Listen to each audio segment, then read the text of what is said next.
Okay. My name is Ron Jones. I'm the men's leader at the church at Green Hills in La Habra. I also have a couple of my kids are CBU and Gateway alumni. I have 6 adult children altogether, but these 2 kids are also working now with the IMB in the country that just had the major earthquakes. So prayer for them, and they're fine. A lot of ministry opportunities, but pray for them and pray for that whole country. I am with a ministry called Man in the Mirror. Some of you guys that are above a certain age may remember reading the book, The Man in the Mirror by Patrick Morley. We are a nationwide ministry that works with churches to help them create sustainable men's discipleship for every man in the church. So that's kind of who I am, and then we'll get going here. My goal today is for you to, number one, kind of get reignited about discipling men. I am in a lot of churches, and the most common thing I hear is, well, we were going pretty good until COVID hit, and they just haven't gotten that spark back. And the other thing is, I can't teach everything that we normally teach about men's discipleship in a 1-hour session, but I hope that I'm going to give you some principles and some ideas and some things that you can definitely take back and begin to use in your churches. So I'm going to start out with a question for everybody, and I ask this question often when I'm talking even to couples and small groups of people, and that is, what are some of the issues that men are facing today, including men in the church? What do you think are some major issues men are facing? Anybody?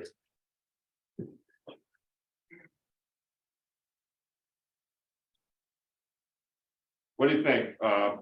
In pornography, marriage problems, problems at work, all kinds of problems, all kinds of issues. The number one answer that I get, and I was really surprised, this was my thinking, but I was really surprised when I started getting this answer, and that is men have an identity crisis. Just gonna say. Yeah, you had it on the tip of your tongue, Yeah, didn't you? Being a man is considered toxic. It's considered toxic. Even Christian men don't know how they're supposed to act, what they're supposed to be like, what it constitutes to be a Christian man. And by the way, when I'm talking to couples, it's most often the women who say this, that men are confused and don't know what they're supposed to, what their identity is. Now, I'm going to show you some statistics. Many of you have probably seen these statistics. They're pretty sobering. For every 10 men in the church, in your church, we're not talking about the world, we're talking about men in church, 4 out of 10 of those men will experience a divorce, and that'll impact a million kids. 5 out of 10, and here's the one we hear often, 5 out of 10 men are struggling with a terrible addiction to pornography. 6 out of 10 are deeply in debt and paying the minimum on their payments every month. 8 out of 10 don't get any job satisfaction.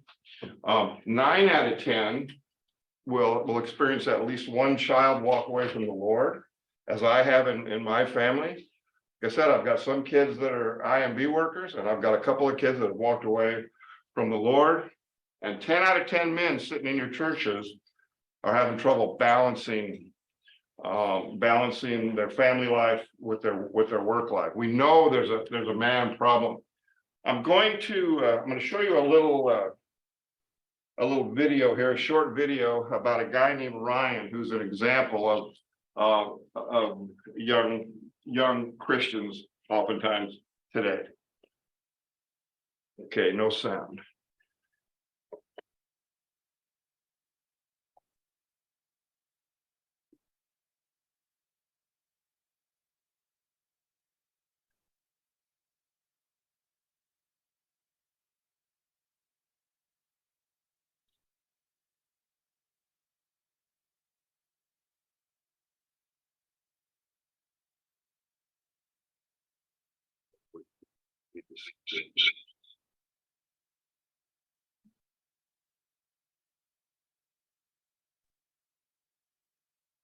Bear with us.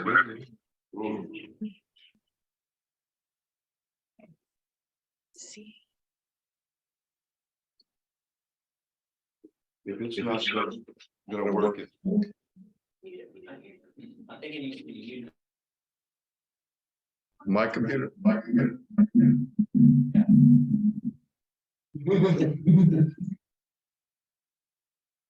So I think. This was the body was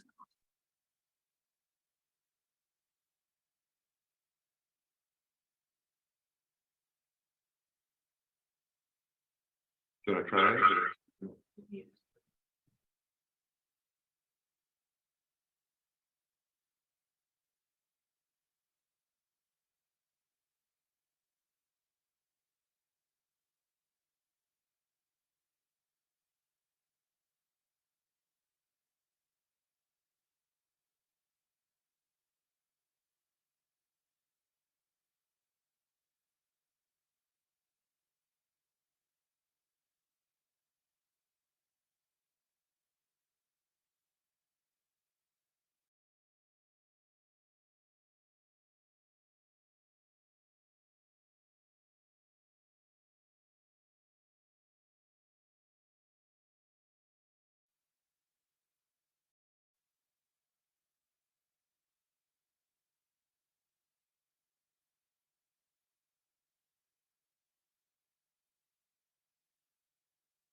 Green.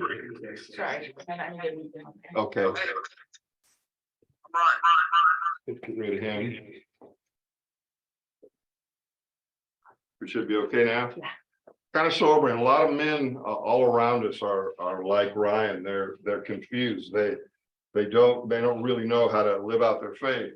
This is kind of a fun one. Even the guys in your churches that life seems good right now. They're happily going through life, and their marriage seems fine. Their kids are fine, jobs fine, and they're jumping around like this guy.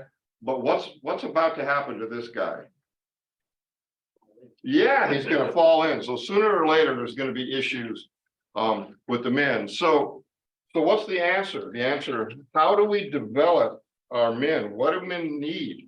What men need is to become disciples of Jesus Christ. And that's why we're here today, to see how we can help to develop those men and get them into discipleship.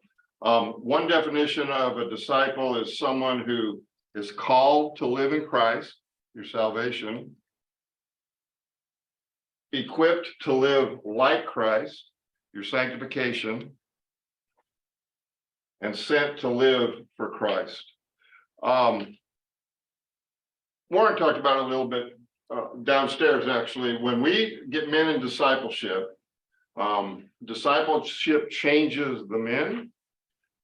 The men change the marriages, that changes the families, and that changes our churches.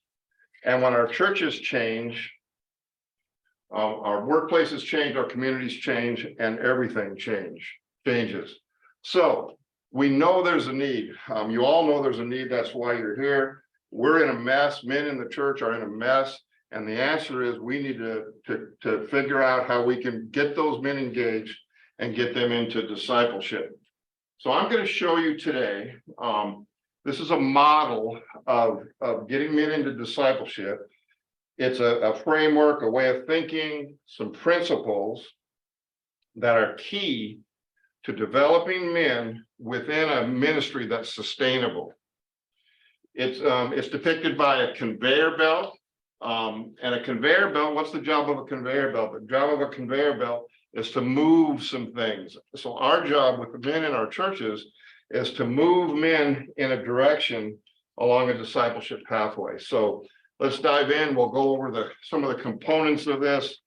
And hopefully, like I said, my goal is to give you some good ideas and principles and things to use in your churches. So here's the key. Here's the crux right here. The Great Commission, Matthew 28, 19 and 20. Go therefore and make disciples of all nations, baptizing them in the name of the Father and of the Son and of the Holy Spirit, teaching them to observe all that I have commanded you. And behold, I am with you always, even to the end of the age. So as we look at this model and start at the base here, start at the bottom, the portal priority, the first step on the foundation is discipleship. When we talk about discipleship, our goal is not to get men to stop some behaviors and start other behaviors, although that happens as men are discipled, right? Our goal is not to recruit workers to serve in the church, although that happens as men are discipled. What it's about the gospel. It's about the Great Commission. It's about the Great Commandment to go from head to heart and make disciples. So that's the core of everything. That's our foundation. We want to make disciples of our men. We want to make disciples who make disciples, right? So the next level, well, the big idea here, I'm sorry, is not behavior modification, but heart transformation. We want God's word to go from their head to their heart so that their lives are changed to serve Jesus Christ in their church. So the next step. This is one we don't think about often. The next level we call the man code, or the environment of our church. When men walk into your church, how do they feel? So let's talk a little bit about that. Is your church welcoming to men? Do they feel that when they walk in the door, that they're welcome to be there? The decor, as you walk around your church, and this really is important, you think about this, is it all feminized, pastel colors and flowery, and what's the atmosphere of your church? Just something to think about for that man that walks in there. The next one, the restrooms. What do your restrooms look like? We spend a lot of time often on the women's restrooms. You know, the ladies walk in, there's flowers and a couch and all of that. Huh? Yeah. Yeah. What are your men's restrooms like? Back in the old days, when I first got back in church, they used to do things like, put the sports page on the wall in the church, and some of the churches back in the Midwest might have a deer head on the wall or something. Well, we don't have to go to that extreme, but we do need to ask ourselves the question: is it welcoming to men? Now, even more important, when someone walks into your church, do they see men serving?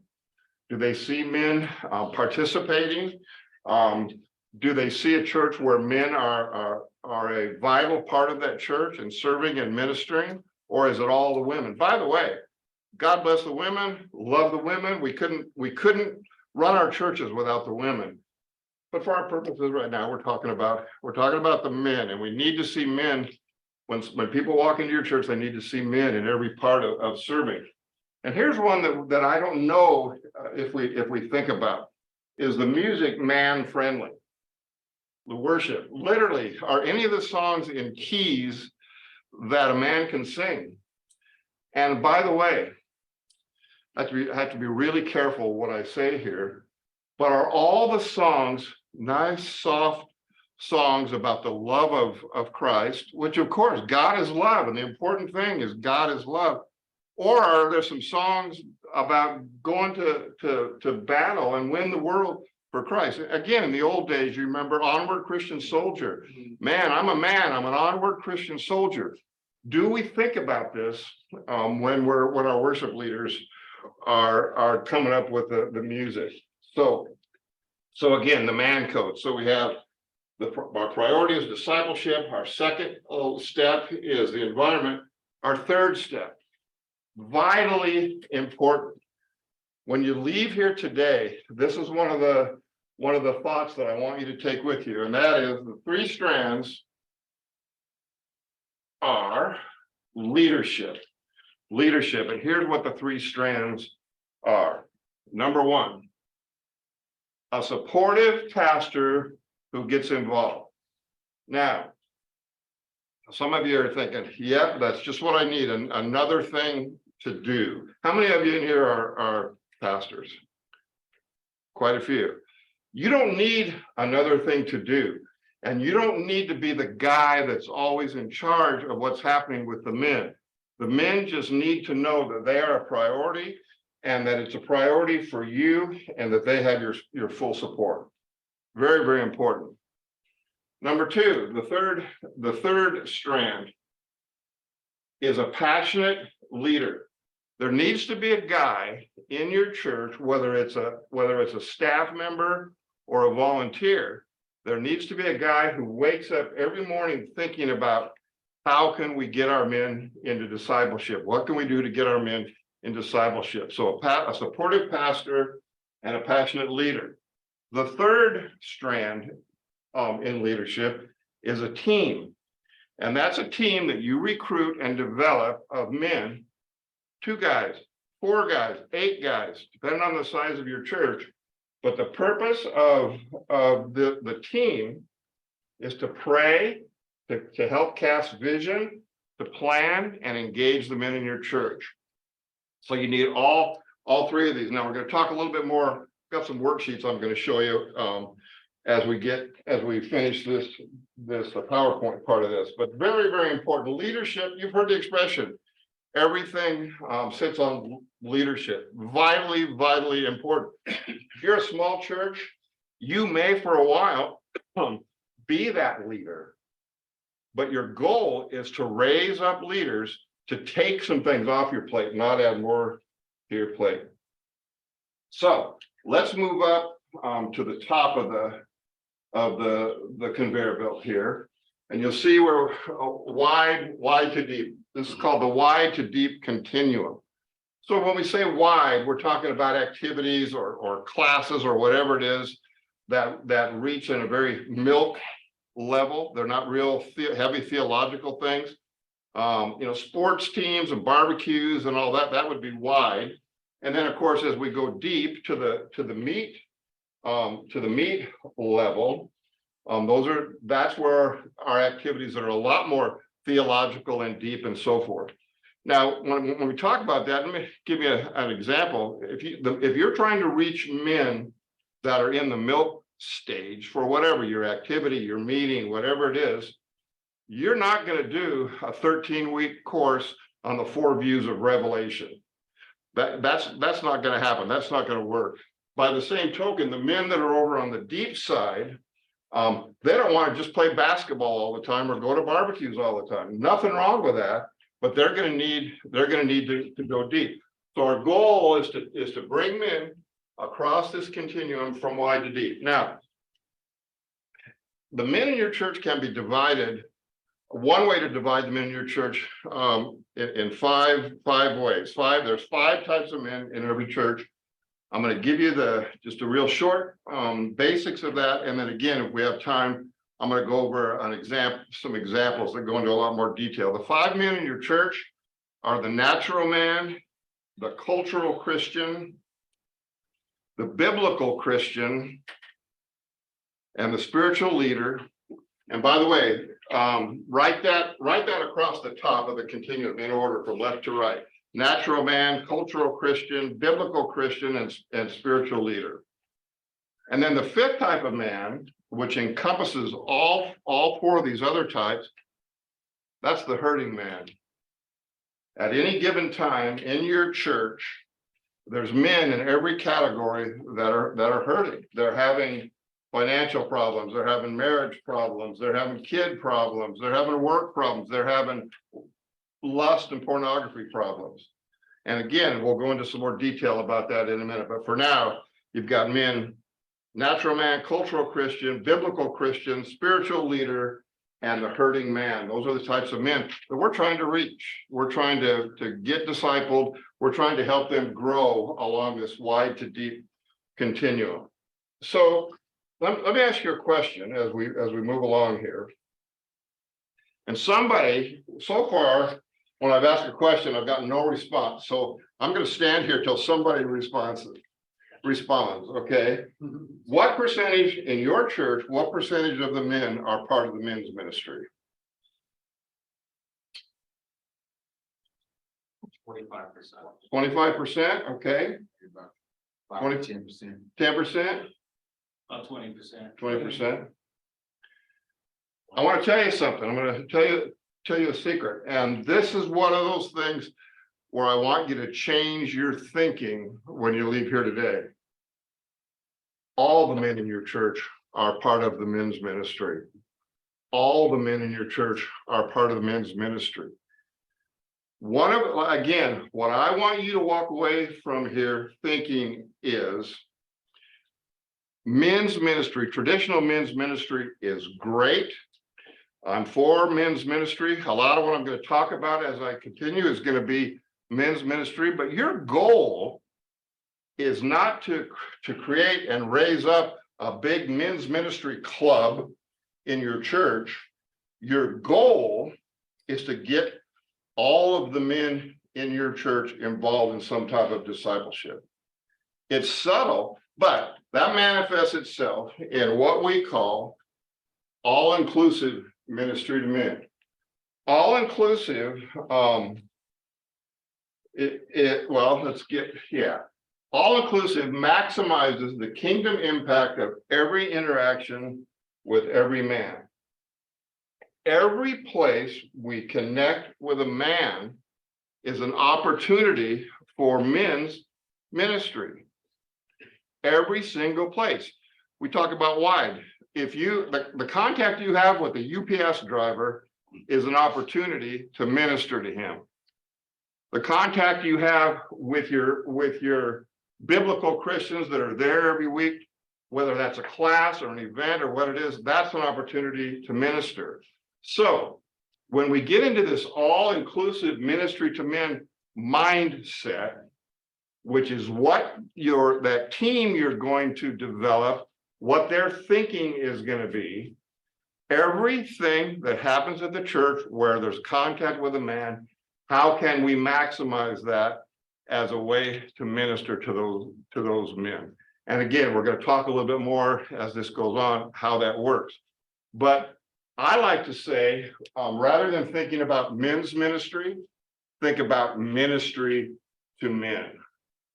By the way, that avoids some of the turf battles that we have in our churches. A life group meets on Tuesday, and this class meets on Wednesday, and the men's ministry meets on Thursday, and we can't do it all. So all the leaders of those groups are kind of in competition to try to get a man to come. Our goal as leaders, our goal is for that man to be discipled somewhere. It's not about which ministry.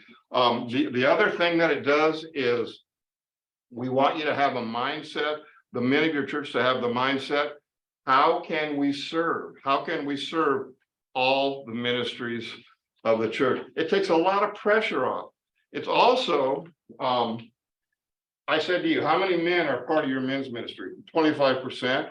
So are those like the really cool guys, or, you're part of the men's ministry? Well, if we're constantly thinking about how to minister to the men, it's okay to have that men's ministry, but it's not you're either in or out. It eliminates that. Ron, this is such an insightful point to grasp. We're not trying to get men to be part of something. Right. We're trying to get men to follow Jesus. Yes. And that ministry is you're in that interaction. And one is completely trying to serve this, hey, we got this bigger group here, we'd love for you to be a part of. And the other is, hey, how can I help serve you where you are so that you can become who God wants you to be? Yes. It's a subtlety, but it's such a beautiful. It's a way of thinking. Yeah. I appreciate you saying that. Now, by the way, in a little while, I'm going to go into how do we do this using big events and things like that. That's fine. But what we're talking about is that constant thinking about how can we minister to all the men in the church. I'm not against big events. We're going to talk about it, in fact, in a little bit. But you're absolutely right. This all-inclusive mindset, if I can get you and get guys to think in that regard, that's a major part of what my goal is to do. So all-inclusive ministry. Okay, so we want to move men along this conveyor belt from wide to deep. And what we want at the end, go back there, I went too far.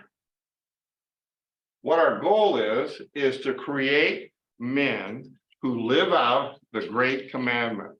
Mark 12:30 and 31. And this is where they ask the Lord, what's the greatest of the commandments? And he said, and you shall love the Lord your God with all your heart, with all your soul, and with all your mind, and with all your strength.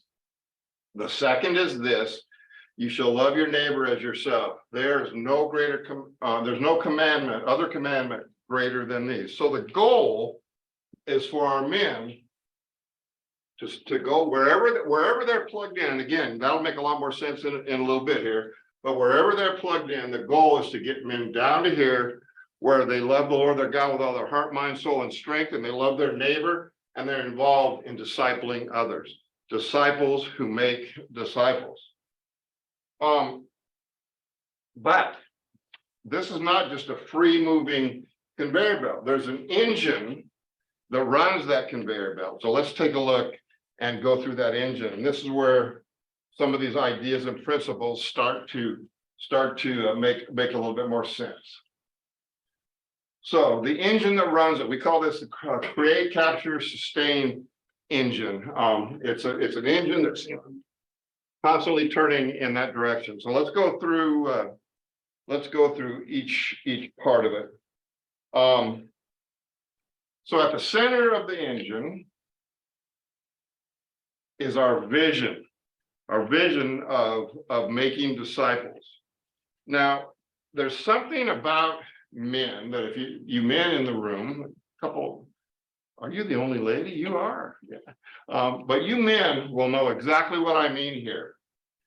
Men want to be part of something big. Men want to be part of something bigger than themselves. Now, this doesn't contradict what I said about all inclusive. We're still going to have that mindset. But I'm talking about every man in your church wants to be part of something bigger than themselves. I'm going to show you an ad, a help wanted ad from a newspaper about over 100 years ago that kind of gives you an example of what I'm talking about here. Okay, here we go. There's a delay here. I'm sorry. Yeah. Got to get used to that. Okay. Men wanted for hazardous journey, small wages, bitter cold, long months of complete darkness, constant danger, safe return doubtful, honor and recognition in case of success. That was an actual recruiting ad placed by Ernest Shackleton for his 1914 expedition to Antarctica. It's a true story. Close to 5,000 applicants applied for the 27-man team.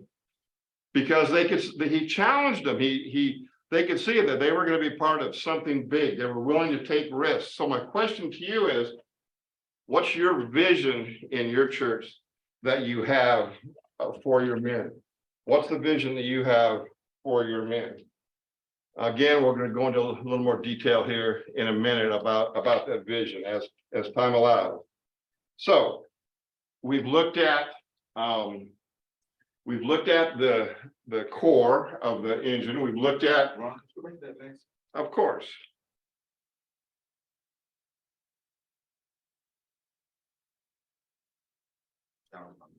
Sure. We're not going to Antarctica. Yeah. That sounds like being a Christian. Yes, it sounds like being a Christian. That's a good way to put it. Absolutely. Okay, so we're talking a little bit about our vision. So the first step on this create, capture, sustain is what we call create value. Create value. That create value means that we give men what they need in the context of what they want. We create a reason for them to come in contact with us. That can be as simple as I invite a guy for coffee, or as big as we're a 1,000-member church and we're having our major men's event this Saturday. With all kinds of activities and food. Any place we have a contact with the men. It can also be classes, marriage classes, divorce care classes. I didn't mean to say that right after the other, but but any contact we have, any program that we have, any event that we have to get them there. Now, we're usually, and by the way, when we say create value, those 5 types of men, our team is going to ask themselves, who are the men that we're trying to reach? What can we do that would have value to those men? And again, this will become like a broken record, but this will become more clear in a little while. And by the way, the neat part about this whole principle, this whole way of thinking, you don't necessarily have to add a bunch of new stuff to what you're already doing. You're already doing a lot of this stuff. We're just not taking the full advantage of it. So, so create value, create a reason for them to have contact with your church. By the way, again, we'll see that many of the activities that you have, they'll be for all the men. But you still, if all you did is play basketball every week, like I said, the guys over here on the deep end, they're going to get bored. Doesn't mean they don't want to come and play basketball. So again, it's a mindset. So create value. Now, here's where most of us, including my own church, although I'm getting them educated and I'm the men's leader now, so we're moving in the right direction. So we have this vision and we want to create value. So COVID was over and you say, okay, I want to get men's discipleship going. What do we normally do to start ministering, getting the men together? What's a very common thing that we do?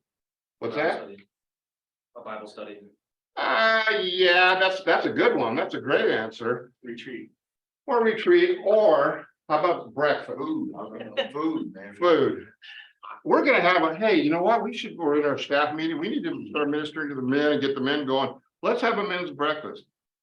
Nothing wrong with men's breakfast. I'm a trained professional. I mean, there's nothing wrong with biscuits and gravy, eggs and all that. So here's what happens. We invite the men. A lot of men show up. We have breakfast, we have fellowship, maybe the pastor gives a word or a leader gives a word or somebody from the outside gives a word, everything's good. And we clean up and we go home, and by Monday, pretty much forgotten all about it. And we go into our Monday staff meeting and we go, check, men's ministry. We're doing men's ministry. But I talked about having a different way of thinking, and what I'm going to share is not brain surgery, and some of you are doing this some of the time, but it's something I want you to be doing all the time, and that is we've created value, and while we have the men here, whatever that is, again, a cup of coffee or a men's breakfast, we want to capture the momentum of those men being here by showing them the next right step in their discipleship walk. In other words, at the breakfast, we've already, our team, our men's team that you're going to put together has already strategized, okay, what's a good next step, a short-term next step.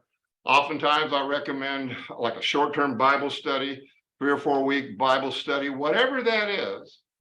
Next step, we're going to have 3 or 4 of the leaders of those groups. And while the men are having their coffee, we're going to say, hey guys, and I've seen churches be this aggressive, and I'll tell you, it's kind of freaks out a little bit, but it's really cool. Hey, by the way, guys, we're starting next Thursday. We're starting this short-term study. And Fred, stand up. Fred's a leader. Sam's a leader. Ron's a leader. Fred, when are you meeting and where are you meeting? Thursday nights at 6. Sam, Wednesday mornings before work at 6 a.m. And Ron is meeting after church on Sundays. Okay, all of you men, whichever group you want to be part of, go ahead and go to those men's table right now. Or not everybody can do that. Or we're going to say, we're passing around a sign-up sheet. I want everybody here to sign up for one of those groups. I'll tell you, you are not going to get everybody, but you're going to get some of them. I'm itching to get to what my church did, but that's a little early in this process. So in other words, you have a captive audience, whether it's one guy or 40 guys or 400 guys, you have a captive audience. If you think about the men's breakfast that you've had or any other activity, maybe you've pointed them to the next step, but probably you haven't. You've just done this thing and had a good time with all the men. So then we've created value. We have captured the momentum. Now, whatever change we're seeing in these men, we want to, there we go. We want to sustain that change. You sustain the change, and that's why this takes, it's simple, but it's not easy. This takes work. This takes planning. Any of the men, whether they got involved in this short-term thing or not, but the next thing you want to do is guide your men to the best place, the best ministry in the church where men are being discipled. That might be your life groups, your co-ed life groups. That might be your Thursday night men's meeting. Whatever you think is best for that man, you want to guide him to that. If you could only do 2 things, number 1, get men engaged in the regular study of God's word, get men into authentic relationships with other men. I'm going to stop here for a minute. I have another slide that talks a little bit about this. The number 1 thing that's needed is for men to get in trusting relationships with other men. Dr. Warren has written about relationships in discipleship. It's about relationships. There are a couple of younger guys in here. You younger guys know this, and you pastors know this. We're in the age of the unchurched, the de-churched, all of that. And young guys in this current generation, it's all about relationship. These principles still work, but they may not come to a barbecue. You know, guys like me, my age, well, there's going to be ribs, there's going to be this, I'm there. Well, yeah, I don't want to have to be careful unless we're going to have kale and clean food and all this other stuff. You know, that's not going to get the young guys. What the young guys need is relationship with older guys, a mentoring type relationship. But that's a whole different class. But that's the key. So I want to review this, and then we'll get into some of the meat, some of the detail. Any questions or comments so far? Be a lot of questions at the end, but Just one observation I would say is that if you understand what you're asking people to weigh, like if you consider a scale, most of the time we're asking people to events instead of relationships. amen, And relationships always weigh more than events. amen. And so this is something really important to know, regardless of the size of your church and what you think you have to offer. Yes, If you offer a relationship, you always have something of high value to Yes. offer. If you offer a breakfast, well, that's a different story. Some people may have better biscuits than right, great, whatever, but events are not. Really, events are the excuse that you build relationships. Events are creating the value to give men what they need, get them into what they need in the context of what they want. In other words, it's not bait and switch or anything like that, but you want a guy to show up. You want to be, again, it could be a cup of coffee for with the ultimate goal of creating those relationships. I absolutely agree. I can share with you the words to use when you invite people. What you say is, Ron, I want you to come with me Yes, to this. yes, We'll have a good time. And then what they're doing at that point is they're not weighing the event, they're weighing the relationship. amen. And they'll stop and they'll think. And they'll think about all the stuff they gotta do. And then they'll think about, okay, do I want to be in relationships with the person? And what it will reveal to you is your relational equity. Yes. How much equity do you have? And if they turn that down, it might be a legitimate thing. But if you use those words with me, that's about the weightiest way to invite someone. And that's what Jesus did when he said, I want you to follow me. Follow me, yes. It's relationship first. So, Amen. that's a nuance, but it's gold if you use it. Yeah, that's why I didn't want to pass over that, and we'll talk a little bit more about it in a minute here. So just a quick review, and then we'll get to some examples of how this works, and we should have time for some questions. So number one on the base is the portal priority, which is discipleship. Number two is that man code. By the way, when you think man code, I remember when I got back in church and I joined the church that I'm in now, I was the last guy there that used to wear a suit to church every week. But if you walk into a church and 80% of the men have suits on, that's part of the man code, right? Back in the 90s, you walk into a lot of our churches, and what did you see? You saw either khakis or shorts and Hawaiian shirts. That was part of the man code. That when somebody walked in, they went, "Oh, okay, the men here, they wear Hawaiian shirts and khakis or whatever it is." Today, like I'm dressed up right now. I'm more dressed up than I am for church. Like I said, I was the last guy in a suit. Now, we wear Levi's and polo shirts to church and things like that. So that's what we mean by man code. What does a man feel when he's in the church? 3 strands of leadership are the pastor, a passionate leader, and a team. We want to move men from wide to deep. We want to think all inclusive. We want to create value, capture the momentum, and sustain the change. So what I'd like to do now, I don't want that one yet. What I'd like to do now is show you some examples of how this works and how you can start to implement this. Screen sharing has stopped, so I'm going to have to share again, right? To get on the one that you want, you can share it. Okay. That is here. Okay, now I want to get my Zoom or window up, right? Which is here, I think. Is this? Oh, it's there. Yeah, that one. Yeah, I was at the wrong place. A little slow. Yeah. To See share screen. Do we need to yeah. maximize it? There it is. Share screen. Share And sound. which one do you? It is going to be this one. And then you can click share on Okay. that. And then you can make this one. Maximize this one. Yeah. If I can how do I get, You can you can Move like it. right here. move it, yeah. Oops. What did I do?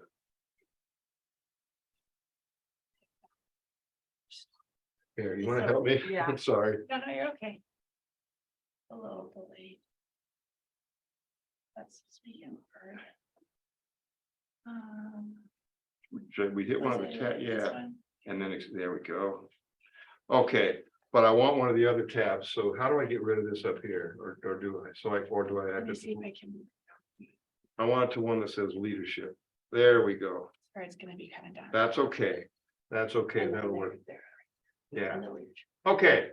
I talked about leadership recruiting. Okay, here's a little worksheet, design your own worksheet, whatever you want to do. By the way, if you want to contact me for any of these worksheets or some blank ones or anything. My card is back there and I'd love to share with you guys, but so you've decided you're gonna raise up a team. So how do we do that? Well, number one, pray about the men that God would have you invite to consider being on the men's leadership team and write down their name and their level of involvement. And there's two ways that I've seen work very, very well. Either you as the pastor or the guy on staff that's the associate or the men's leader, whoever, go and meet with a guy, a potential leader, have coffee with him. Man, I see something in you. I think God's really working in your life. I want you to consider being part of this leadership team. Another thing that I've seen that works really, really well, and I've participated in, is to invite men to a meeting. Maybe at the church, maybe at Denny's for breakfast, or someplace good for breakfast, or whatever it is. And meet with these men, and you as the pastor, cast a vision to those men and ask them if they would consider being part of the leadership team, and let them know that you're praying about it and you're considering them, etc. And then cast that vision, get them excited, and start considering them as leaders and creating your team. Here's just, before you meet, how will you cast vision? So here's just a list of guys that we prayed about, and we want them to consider being leaders. Once you get your leaders, we talked about casting vision. Many of you have done this in business or maybe for your church as a whole. We hear a lot about vision, but here's a great way of doing it that I've seen works. Sometimes it can be a little hokey, but I've seen some churches really do some neat things. So number one is you ask yourself, what's the internal purpose statement as a planning tool of your leadership team? At this stage, it's not what's your vision going to be that you're going to share with the men, but like the example here of this church, Grace Church. Men of grace exist to call men to follow Christ, equip men to grow in their faith, and prepare them to be ministers of the gospel wherever God sends them. We do this by engaging men in group activities, small groups, service opportunities. So then, when you have that internally, what's your external call to the men? What name will you use for, here's the key, all of your men? This church chose men of grace. So if you are a man and you attend Grace Church, you're part of Men of Grace. It's not if you come on Thursday night, if you're part, no, if you're a man and you come to our church, you're part of what we call our men. So then what is your external slogan or call to men? What are you going to say that will inspire those men to get involved? This particular example, transformed by grace to transform the world. Now, does that kind of take you back to that ad? What are the men, what has God placed the men in our church for? To grow in Christ, to honor him, to exalt him, of course. But by doing that, we're here, we're going to transform the world. We're going to transform the world for Christ. And then what is your elevator speech? I don't know, maybe some of you have heard the term elevator speech. Elevator speech is something that you can share in the time it takes to go up, I don't know how many floors in an elevator, 3 minutes or so. So We don't have to read this, but here's an explanation. Every man in our church has an opportunity to be a man of influence, et cetera, et cetera. This is when I say the leadership team will be helping to cast vision. This is what they'll know by heart. When they're engaging men and inviting them to come personally, what are they gonna, when the men says, well, what do you guys do? What's the deal here? This is the kind of thing we're gonna share. Okay, I like this a lot. The 5 types of men. So you've decided you're gonna have activities. You can't be everything to every man every time, right? But you're gonna design your activities based on these 5 types of men and who it is that you want to reach. So here's some examples. The natural men. And when we talk about the natural men, I didn't talk about it on that previous slide, but that's men who have no interest in discipleship and their thinking is all about me. Oftentimes unsaved guys. Here's some examples. Have an open gym night for basketball. These are men who bring their kids to the Easter egg hunt or the Awana Awards or whatever it is. Oh, what a coincidence. A Super Bowl party. Everybody will want to come to these events, but the natural man, they'll come. They'll want to come. Number 2, the cultural Christian we talked about. These are men who are avoiding discipleship, and with them, they're believers, but it's about me and God. What are some, and again, these are just examples. You'll think of many, many more. Christmas Eve candlelight service, premarital, men's cookout and bonfire, financial peace. Those are the kind of things that will draw those guys in. The biblical Christians, men who are engaged in discipleship. With them, it's God and me. Some examples: couples, small group, short-term mission trip, weekly men's Bible study, back to school outreach. Servant leaders, men who are disciple makers. For them, it's about God and others. Sunday school teachers, if you still have Sunday school, life group leaders, deacons and elders, ushers, greeters, etc. And then here's that one, hurting men who are in crisis and are thinking, am I going to be okay? Where is God? Celebrate recovery, couples counseling, divorce care, deacons fund, job fair, recovery groups, etc. By the way, I led a divorce care group for a couple of years at my church, and it was incredible. The number of people who attended and ended up being part of our church through that ministry. It was awesome. So these are some examples of how we tailor to the different groups. Now, create, capture, sustain cycle.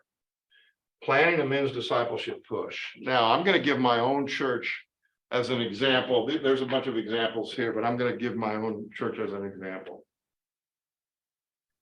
We planned an event late last summer for our men. The church I attend is Green Hills, Church at Green Hills in La Habra. God is blessing. We run about 300 on Sunday. You know, you count the kids and all that. We run about 300.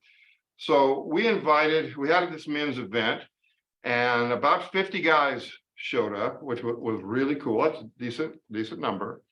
And we had planned ahead, and then we did a couple things. We had great food.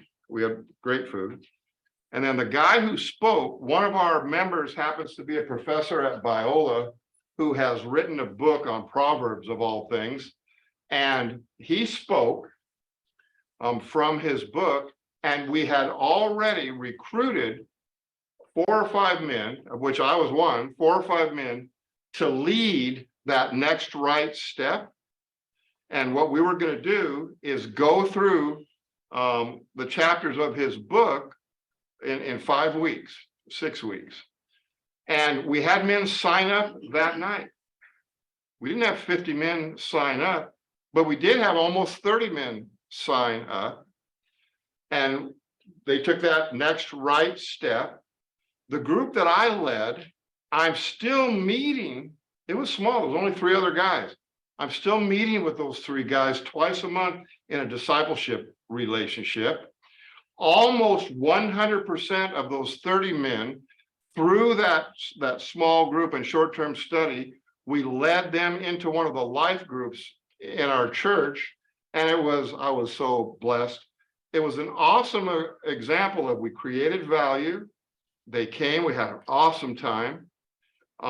Then we captured the momentum of them being there, and some of the stories from these groups and the relationships that these men have built are still being reflected. And then we guided all of them to the best long-term ministry to sustain the change. This works. I want to emphasize this is not a magic formula. These principles work. Churches that learn these principles and continue to do them really see growth in the men attending and the men being discipled. Now, I want to show a couple more slides. Can you kind of help me with that? And then we're almost done. We have about 15 minutes or 20 minutes. So we're going to have plenty of time for questions. I want to go back to the PowerPoint, which is here, right? And then. No. Thank you. New share, okay. Yeah. And then there, go back. sorry, it's just- Is that one or this one? Yeah, I mean. Yeah.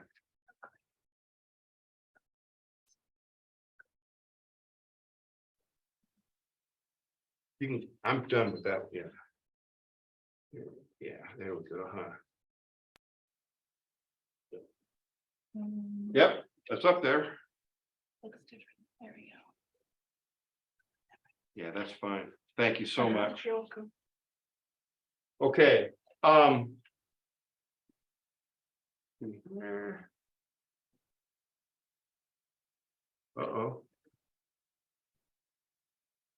Why, I wonder why this freezes up when we do this. Okay. That's all right.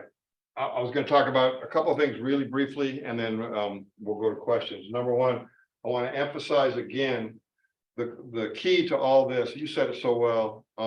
The key to this is building relationships. I'm involved with an initiative. We're raising up men all over the country and getting them on fire and training them, men over 40, to work with men under 40. So as you go back to your churches, be thinking about that concept, be thinking about relationships, be thinking about getting the old guys in your church out of their chairs and building relationships with the younger guys. It's incredible what that does for the spiritual fathers, the older guys, and the younger men, even the unsaved younger men, are hungry for relationships. They have, 800 friends on Facebook, and statistics show almost no close friends. So these principles work, but the key is relationship. Any questions, and then we'll talk about some things that are coming up. I can share about my event. Is that okay?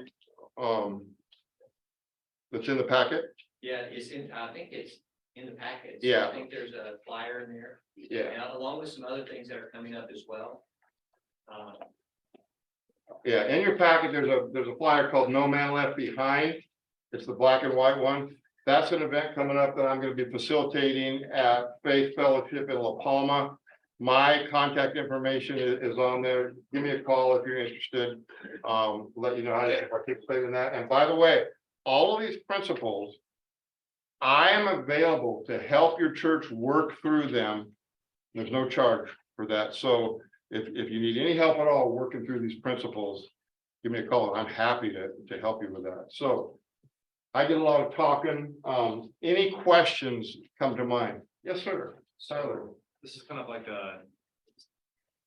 more of like a group question for like how to, so I do the group on Saturdays and I'm active duty military, so I'm on a lot of weekends throughout the year. So I've had a really hard time with getting the guys to still meet when I'm not there. Like the whole thing with like relationship is really important, but sometimes I feel like it could even hurt the group of like my relationship with them is so, it's like the anchor, and so when I'm not there, they don't meet at all, or if they do meet, it's only like one or two of them rather than the whole group meeting together.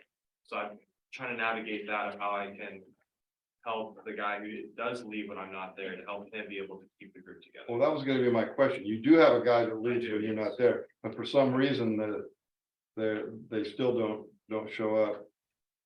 Yeah, but as you were talking and formulating that question, I'm thinking, well, there needs to be another guy. I don't know of any good answer other than him building those relationships with those guys as well. Yeah, I don't know. Any suggestions? You know, I think that's a big key, you know, you probably just think about the time and what you have done to invest in those relationships that pull that together. And I think, you know, people respond to people differently.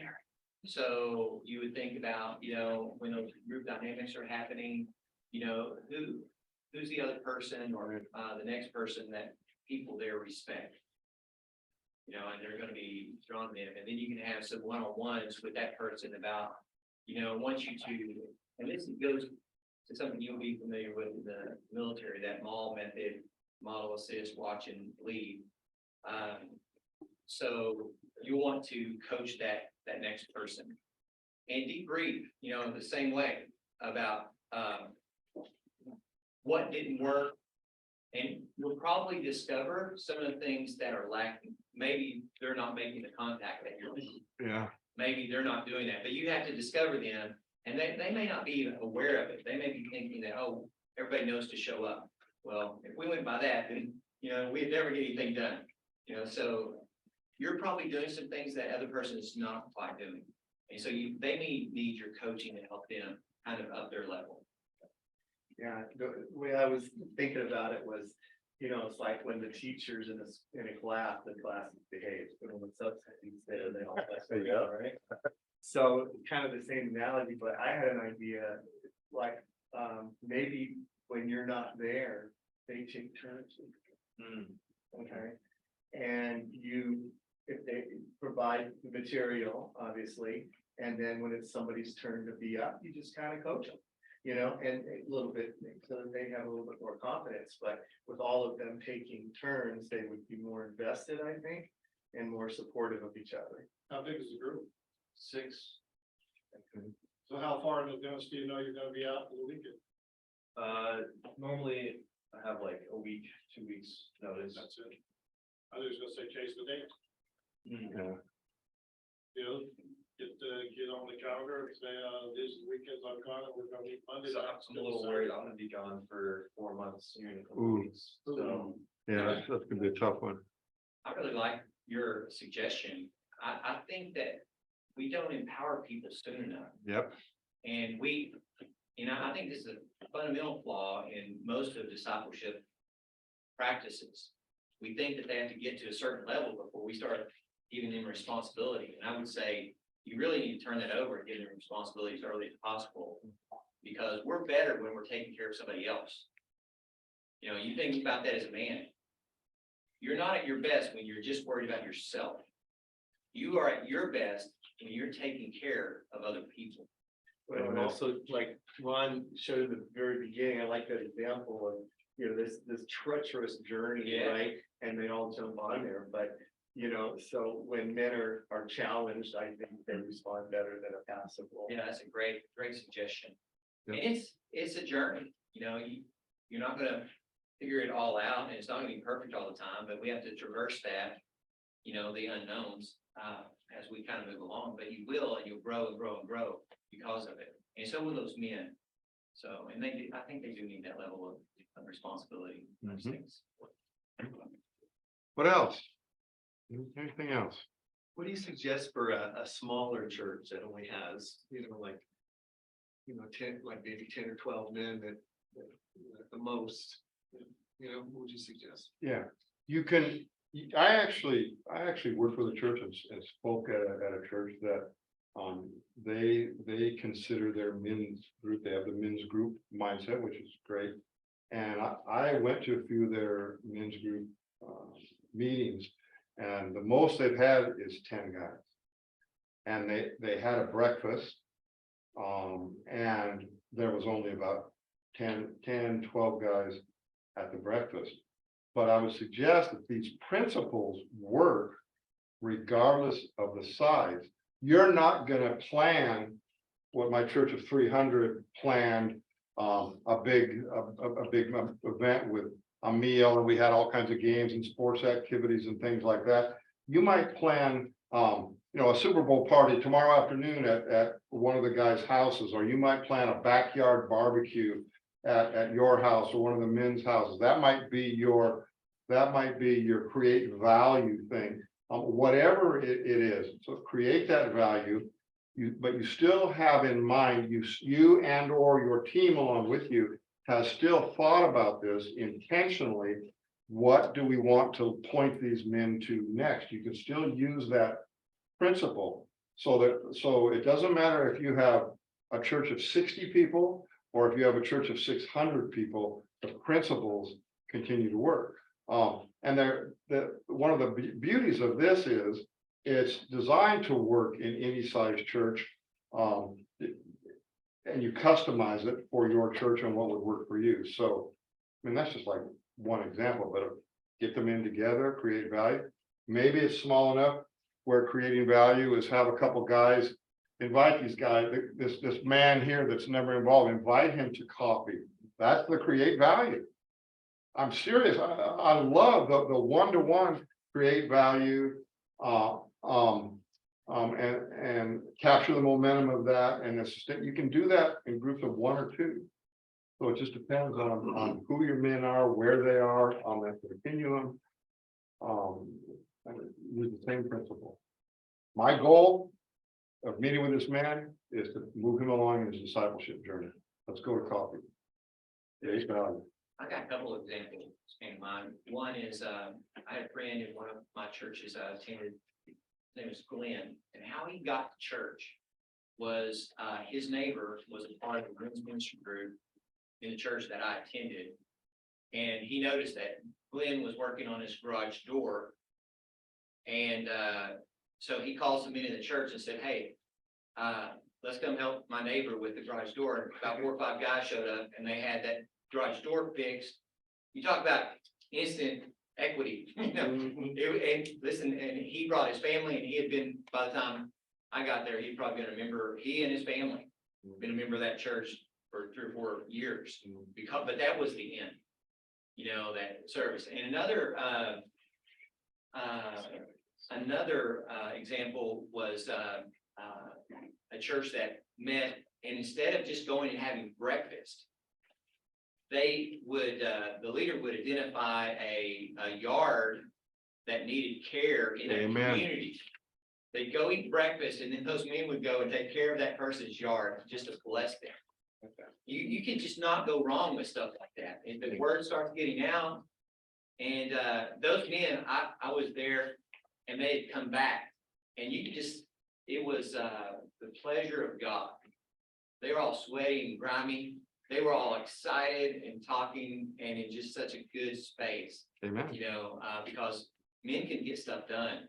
Yes. You get just a few men together, they get a lot done in a few minutes, really. So I think there's lots of different ways to work this, and not probably not one silver bullet. No, there isn't. There isn't. Anything else? Don't want to drag it out, but I don't want anybody to. Anybody else have questions, comments? Think you can use any of this stuff? Yeah, I think so. Okay, well, thank you very much. Like I said, my card is back there. I'm willing to help you over the phone, whatever works, any way that I can help you and serve you with your men. Again, whether you have 25 guys or much larger, I'd be happy to help with this in any way. Like, yeah, if you go to that No Man Left Behind .org, you can sign up for it. Ron, thank you so much. I appreciate it. Thank you for inviting me. I really enjoyed it, guys. Enjoy the rest of your day. His card back here as well, so you can grab one of these. Yeah. Thank you for your help. Appreciate it a lot. Yeah.